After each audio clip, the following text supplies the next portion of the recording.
We got pocket eights here. And we got a huge raise from this guy.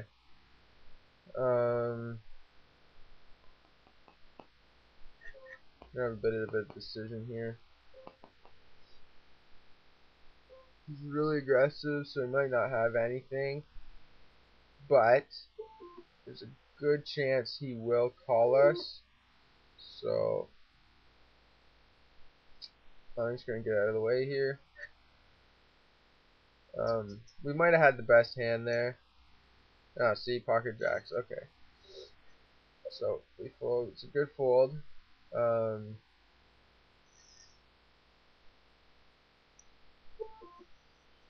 So he's playing everything aggressively. It doesn't matter what he has. He's raising, raising, raising. So you want to take note of that. It's a good thing we didn't push on him there. We would have been out. So as you can see, that was a pretty marginal situation with the guy who's constantly raising. You hit a pretty decent pair, pocket eights. You might want to push, or you might feel you should push.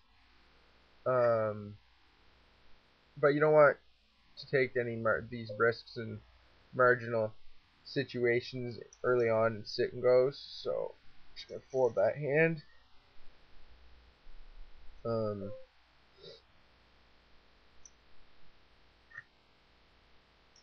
I want to end this heads up tournament, heads up game pretty soon, so I can start paying a little bit more attention to what's going on here. Got a raise from early position. Couple man. Just gonna call. Then we hit our king, so that's good news. He bet 240 into us. So unless he has pocket aces or pocket nines, pocket fours, we're in pretty good shape. So I'm gonna re-raise him. We have the ace of spades, so we could hit runner straight if he does have us beat. So we're not drawing dead. Could have pocket kings, in which case we're pretty screwed, but probably had maybe a smaller pocket pair, somewhere between like 6, 7, 8, 9 maybe. Not nines obviously, or he would have called. So he might have had that. Tens maybe, jacks maybe. Ace queen, people seem to like to play that. That's another thing. Ace queen, not a very strong hand from early position. Gets a bit stronger in later position, but really not the best hand.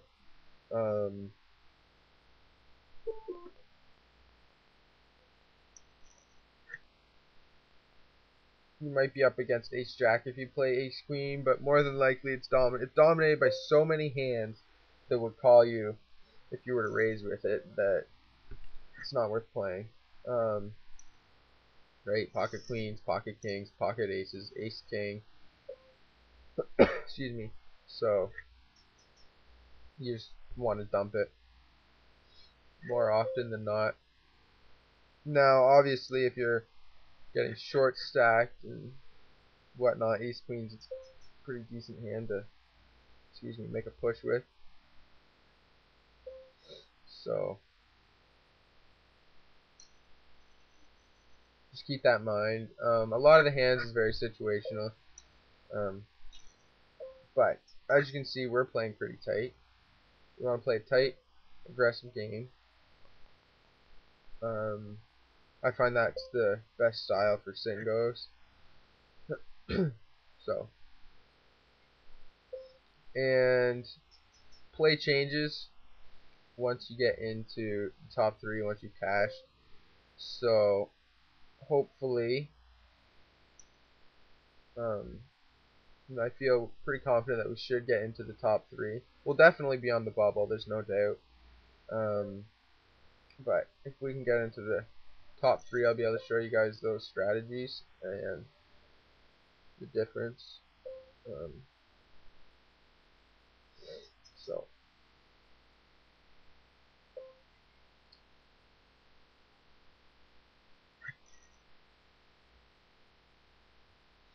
This guy disconnected.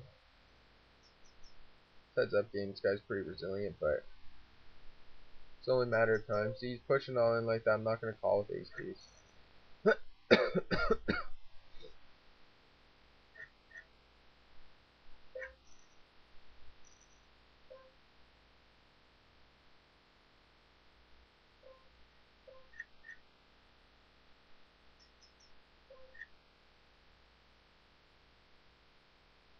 Probably got that. Again, 320. Very aggressive.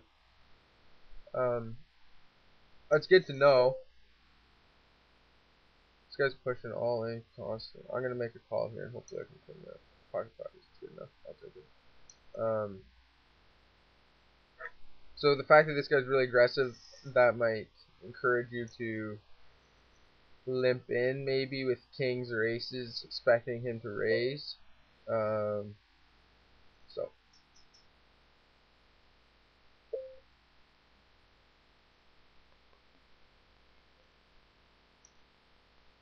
again with the 400 up, he's gonna get caught. He's too aggressive. So I don't expect to see him in the money. Pocket nines are okay. Well, unless you get people calling with ace deuce and stuff like that. See, this guy sucked out.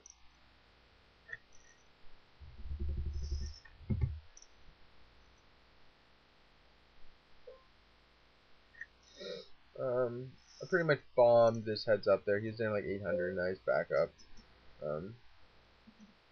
He's a pusher. He pushes all in, all in, all in. So,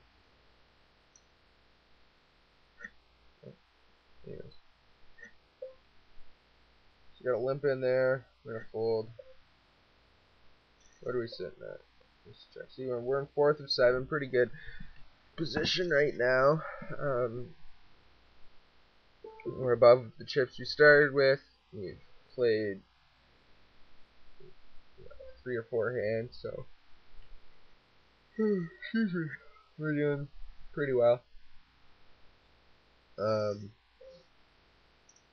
Wolfman's a good person to have in with us. I mean, he had a pretty decent chip stack and he went all in with ace deuce off.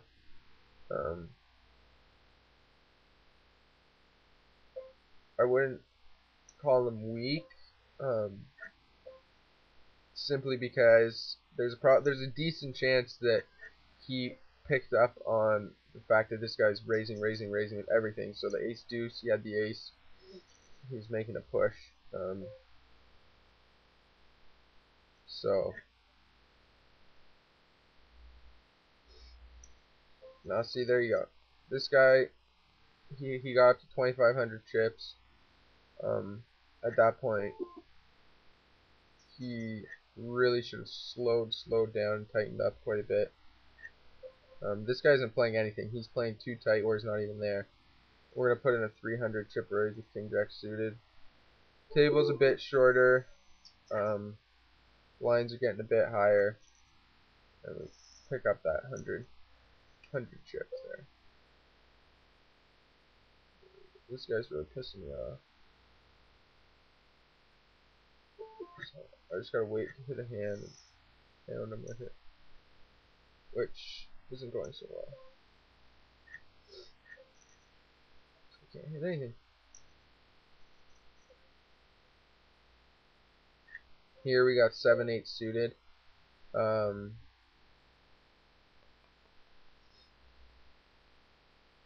Just gonna fold it. I don't really want to limp in, and I definitely don't want to raise with that hand in an earlier position with 2 people still behind me. So, because if I'm in early position and I get a caller from somebody in a later position than I am, the only way I'm going to win that hand is if I hit 7-8 or possibly if I hit 7-8, straight draw, you know, that kind of shit. So